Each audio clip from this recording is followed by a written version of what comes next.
March 3, 1966, for 10 p.m. Greenwich Mean Time. By sunset, one of the BBC's most respected voices would be forced to swallow $20,000 worth of pride after daring Bob Dylan to prove he was more than a nasal folk poet with a harmonica, and what followed would leave both Britain and America questioning everything they thought they knew about musical genius.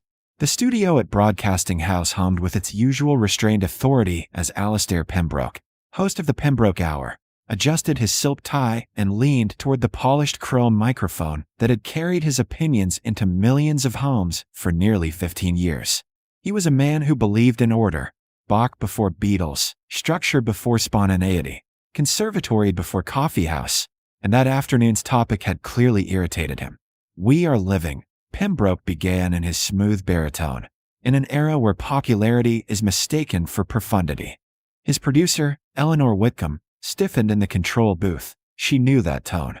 It meant he was about to say something that would ripple beyond Britain's borders. "I am told," he continued, "that Mr. Bob Dylan represents a new pinnacle of American songwriting. A poet, even. But poetry set to 3 chords does not a master musician make." Across the Atlantic, Dylan's name was everywhere: Greenwich Village clubs, college campuses, protest rallies. But inside the BBC's oak-paneled studio, Pembroke spoke as if discussing a curious fad destined to fade. "Let us be honest," he said crisply. "There is a world of difference between composing within the rigid, magnificent architecture of classical music and strumming earnest sentiments over rudimentary harmony." Eleanor pressed the talk back gently. "Alastair, Dylan has experimented with complex arrangements recently." "Experimentation," Pembroke replied without missing a beat, "is not mastery." The phone lines began to flicker. Listeners sensed provocation. Pembroke saw the blinking lights and, instead of retreating, leaned further into the storm. "In fact," he said, voice sharpening with theatrical precision, "I propose a simple demonstration. Bob Dylan, should this reach your ears, I invite you to perform a legitimate classical composition. Not a folk interpretation, not a clever adaptation, a true classical work. Live. On this program." Eleanor's eyes widened. The engineer froze mid-adjustment. Pembroke raised his chin. "If you succeed, if you demonstrate authentic classical proficiency, I will personally donate $20,000 to any American musical institution you choose." A pause. The air itself seemed to wait. "But if you cannot," he added calmly, "then perhaps we may finally retire the notion that commercial adoration equates to musical sophistication." Silence filled the studio after the words left his mouth, the kind of silence that signals something irreversible. Pembroke removed his glasses and polished them slowly, confident he had made an unanswerable point. In his mind, the matter was settled. Classical performance required years of disciplined study, rigid technical command, and immersion in theory. Dylan, to him, was a cultural phenomenon. Interesting, perhaps important, but not a musician forged in the traditions of Johann Sebastian Bach, Ludwig van Beethoven, or Wolfgang Amadeus Mozart. The news bulletin at 4:30 carried a brief mention of the challenge. By 4:45, Reuters had transmitted it overseas. In New York, a Columbia Records assistant burst into a midtown hotel suite where Dylan was hunched over a notepad, scribbling half-formed lyrics between sips of black coffee. "You're not gonna believe this," the assistant said, turning up the radio replay of Pembroke's wager. Dylan listened without expression, head slightly tilted, absorbing the cadence of the British presenter's certainty. When the offer of $20,000 echoed through the speaker, Dylan's eyebrow lifted almost imperceptibly. He didn't respond immediately. He let the silence hang, much like a suspended cord waiting for resolution. "He wants classical?" Dylan murmured finally, more amused than offended. The assistant shifted nervously. "You don't have to answer this." Dylan stood, walked to the window overlooking Manhattan's restless grid, and stared at the winter light bouncing off glass towers. Long before the harmonica racks and protest anthems, there had been piano lessons in Hibbing, scales drilled until his fingers moved without thought, classical exercises that taught him structure before rebellion. People often mistook simplicity for ignorance. They rarely considered that restraint could be deliberate.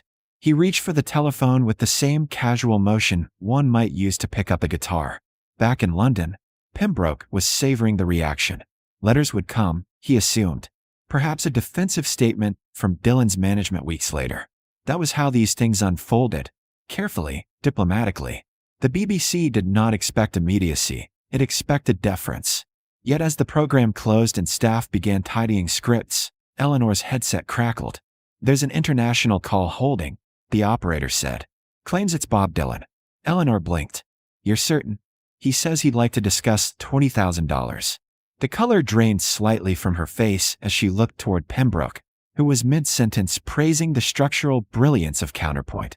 She pressed the talkback button. "Alistair," she whispered, "you may want to stay seated." Pembroke frowned. "What is it?" She inhaled. Bob Dylan is on line 3. And for the first time that afternoon, the man who had sounded so certain felt the faintest tremor of uncertainty, because sometimes the most dangerous assumption a critic can make is believing the artist won't answer. March 4, 1966, for 55 p.m. Greenwich Mean Time, 24 hours after issuing a challenge he was certain would go unanswered, Alistair Pembroke stood in Studio B at Broadcasting House, staring at a Steinway grand piano that suddenly felt like the center of an international reckoning. When Bob Dylan had phoned the previous afternoon and calmly said, "I'll take the bet. I'll be there tomorrow at 5, the BBC had shifted from smug amusement to logistical panic in under 10 seconds.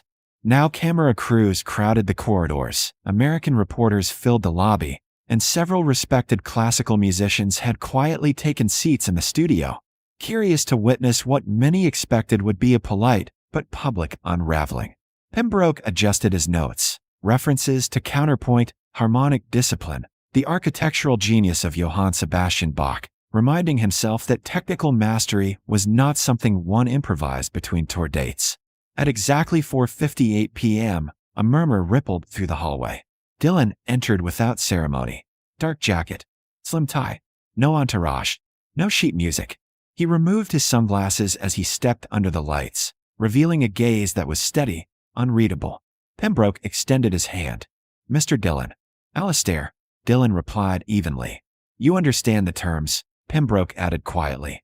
"A legitimate classical composition." Dylan glanced at the piano. "That's what you asked for." The red on-air light flicked on. "Good evening," Pembroke began, voice controlled but tighter than usual. "Yesterday, I invited Bob Dylan to demonstrate authentic classical musicianship. He has accepted. Mr. Dylan, the studio is yours." Dylan sat at the bench, adjusted it slightly, and rested his fingers on the keys.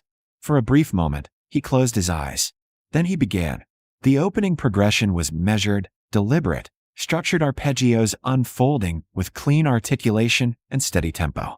It was unmistakably classical in form, disciplined rather than decorative. Engineers in the booth exchanged startled glances. One of the invited musicians leaned forward. There was no fumbling, no hesitant searching for notes. Dylan shaped dynamics carefully, bringing out inner harmonic voices with subtle emphasis. His left hand anchored the foundation confidently, while the right traced the melodic architecture with controlled phrasing. This was not a folk melody dressed in formal clothing. It was comprehension, tension building, resolving, modulating with intention. Each transition arrived precisely where it should. The pedaling was restrained, the timing exact. Across Britain and deep into American airwaves, listeners heard something few had imagined. Technical command beneath the troubadour persona. Pembroke's expression shifted from skepticism to stillness. As the piece moved toward its closing cadence, Dylan maintained the same quiet focus, neither dramatizing nor rushing the moment. The final resolution landed cleanly.